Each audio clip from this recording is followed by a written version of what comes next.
দেখতে দেখতে পুজো এসে গেল। পুজো মানেই মিষ্টি মুখ, আর বাঙালি তো মিষ্টিতে সিদ্ধহস্ত।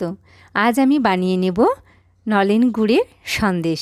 এর জন্য বাড়িতে বানানো ছানাও ব্যবহার করা যায়, কিন্তু আমি বাজার থেকে কিনে এনেছি ছানা, সেটা দিয়েই আমি বানাবো। ছানাটা আমি হাতেই ম্যাশড করে নিয়েছি, গ্রেট করেও ম্যাশড করা যায়। আর ব্যবহার করব নলেন গুড়ের পাটালি। এখন তরল গুড় পাওয়া যায় না, তাই আমি পাটালিটাই ব্যবহার করছি। ওটা গ্রেট করে নিয়েছি। আর আমি কড়াইয়ের মধ্যে দিয়ে দিয়েছি বড় 1 কাপ দুধ। এদিকে দেখুন অল্প একটু দুধে হাফ কাপের একটু বেশি গুঁড়ো দুধ আমি গুলে নিলাম।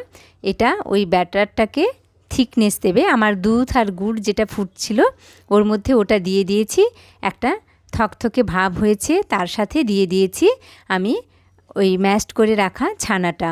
আমার আরেকটু গুড়ের দরকার ছিল, তাই আরও 1 চামচ গ্রেট করা গুড় আমি এই সময় মিশিয়ে দিলাম। আপনারা আপনাদের আন্দাজ মতন, টেস্ট মতন মিষ্টিটা দেবেন। তারপর আমি অল্প সময়ের জন্য নাড়াচাড়া করেছি। একদম লো হিটে নাড়বেন যাতে এটা ধরে না যায়। তারপর এরকম দেখুন একদম শুকনো শুকনো হওয়ার একটু আগে নামিয়ে নিয়েছিলাম। ঠান্ডা হতে এটা কিন্তু আরও বেশি একদম ঝরঝরে হয়ে গেছে। ছানার মিষ্টি তবে এভাবে বানিয়ে রাখলে, ফ্রিজে রাখলে এটা কিন্তু 8 থেকে 10 দিনও খুব সুন্দরভাবে খাওয়া যায়। বাইরে কেউ থাকলে তাদের জন্য বানিয়ে কিন্তু এটা নিয়ে যাওয়া যেতে পারে। খেতে অত্যন্ত সুস্বাদু, আর সবথেকে বড় কথা বাড়ির স্পর্শ থাকে। এটা আমি বিভিন্ন শেপে বানিয়েছি। আপনারাও আপনাদের প্রয়োজনীয়, আপনাদের খুশি মতো শেপ দেবেন। যদি ছাঁচ থাকে সেই ছাঁচে ফেলেও কিন্তু এই সন্দেশটা বানানো যায়। এটা যখন বানিয়ে কাউকে প্যাকেট করে আপনি যদি দেন, তাহলে সে কিছুতেই বুঝতে পারবে না এটা আপনি বাড়িতে বানিয়েছেন নাকি দোকান থেকে আনিয়েছেন।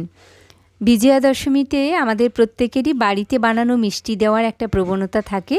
এরকম সন্দেশ যদি আমরা 1 সপ্তাহ আগে বানিয়ে ফ্রিজে স্টোর করি, তাহলে দশমীর প্রণাম করতে এলে আমরা কিন্তু অনায়াসে আমাদের প্রিয়জনদের এই মিষ্টি দিয়ে মিষ্টিমুখ করতে পারবো। কেমন লেগেছে আমার আজকের এই আইডিয়া? আপনারা বাড়িতে বানাবেন, কেমন হলো আমাকে জানাতে ভুলবেন না। আর ভালো লাগলে লাইক করবেন, কমেন্ট করবেন, শেয়ার করবেন, সাবস্ক্রাইব করবেন। যদি অন্য কোনো রকমের কিছু খাবারের আপনারা খাবার দেখতে চান বা তার রেসিপি জানতে চান, তাহলে আমাকে কমেন্ট করে জানাবেন। আর অবশ্যই এটা কিন্তু বাড়িতে ট্রাই করবেন। আজকের মতন টাটা।